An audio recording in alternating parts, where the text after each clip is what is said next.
அதிமுக முதற்கட்ட வேட்பாளர் பட்டியல் வெளியீடு.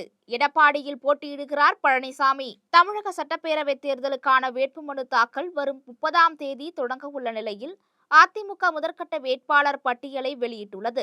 இதில் 23 வேட்பாளர்கள் இடம்பெற்றுள்ளன. அதிமுக பொதுச் செயலாளர் எடப்பாடி பழனிசாமி எடப்பாடி தொகுதியிலும், எஸ்.பி. வேலுமணி தொண்டாமுத்தூர் தொகுதியிலும், முக்கியத்துவம் வாய்ந்த திருப்பரங்குன்றம் தொகுதியில் வி. ராஜசெல்லப்பாவும் போட்டியிடுகின்றனர். மேலும் வேப்பநல்ல தொகுதியில் கே.பி. முனுசாமி அவர்களும், திண்டுக்கல் தொகுதியில் சீனிவாசன் அவர்களும், நத்தம் தொகுதியில் விஸ்வநாதன் அவர்களும் போட்டியிடுகின்றனர். அதைத் தொடர்ந்து குமாரபாளையம் தொகுதியில் பி. தங்கமணி அவர்களும், ராயபுரம் தொகுதியில் டி. ஜெயக்குமார் அவர்களும், மயிலம் தொகுதியில் சி. வி. சண்முகம் அவர்களும் போட்டியிடுகின்றனர். மேலும் மதுரை மேற்கு தொகுதியில் செல்லூர் கே. ராஜு அவர்களும், பாலக்காடு தொகுதியில் கே. பி. அன்பழகன் அவர்களும், நன்னிலம் தொகுதியில் ஆர். காமராஜ் அவர்களும், வேதாரண்யம் தொகுதியில் ஓ.எஸ். மணியன் அவர்களும் போட்டியிடுகின்றனர்.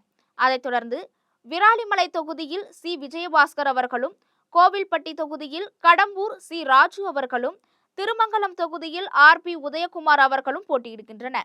அதைத் தொடர்ந்து சிவகாசி தொகுதியில் கே. டி. ராஜேந்திர பாலாஜி அவர்களும், மதுரவாயல் தொகுதியில் ப. பெஞ்சமின் அவர்களும், கலசப்பாக்கம் தொகுதியில் தி. Agri S. கிருஷ்ணமூர்த்தி அவர்களும் போட்டியிடுகின்றனர். மேலும் பவானி தொகுதியில் கே. சி. கண்ணப்பண்ணன் அவர்களும், ஜோலார்பேட்டை தொகுதியில் கே. சி. வீரமணி அவர்களும், கரூர் தொகுதியில் எம். ஆர். விஜயபாஸ்கர் அவர்களும், அரியலூர் தொகுதியில் தாமரை எஸ். ராஜேந்திரன் அவர்களும் போட்டியிடுகின்றனர். இந்த வேட்பாளர் பட்டியலின்படி 23 வேட்பாளர்களில் 16 பேர் சிட்டிங் எம்.எல்.ஏக்கள், ஒருவர் எம்பி. அது மட்டுமின்றி மதுரை திருப்பரங்குன்றம் தொகுதியை அதிமுக தக்க வைத்துக் கொண்டுள்ளது. திருப்பரங்குன்றத்தில் வி. ராஜசெல்லப்பா போட்டியிடுவார் என்று அறிவிக்கப்பட்டுள்ளது.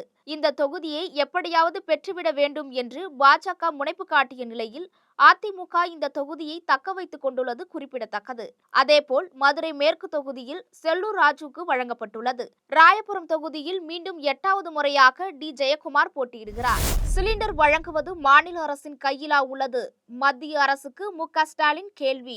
தமிழக முதலமைச்சர் மு.க. ஸ்டாலின் அவர்கள் தனது எக்ஸ் தளத்தில் செய்துள்ள பதிவில், பெரும்பாலான உணவகங்கள் மூடப்பட்டு தொழிலாளர்கள் வேலை இழக்கும் நிலைக்கு தள்ளப்பட்டுள்ளனர். கொரோனா காலம் போல என பிரதமர் மோடி பேசியதால் ஏற்கனவே கேஸ் தட்டுப்பாட்டால் தவிக்கும் மக்கள் பீதியடைந்துள்ளனர் என தெரிவித்துள்ளார். மேலும் அவர் பதிவிட்டுள்ளதாவது, பாஜக ஜாடிக்கேற்ற மூடியாக மக்கள் பிரச்சனையை மறந்தும் பேச மாட்டோம் என தங்களுக்கு தாங்களே வாய்ப்புட்டு போட்டுக் கொண்டுள்ள அதிமுகவோ மாநில அரசு என்ன செய்கிறது என கேட்கிறார்கள்.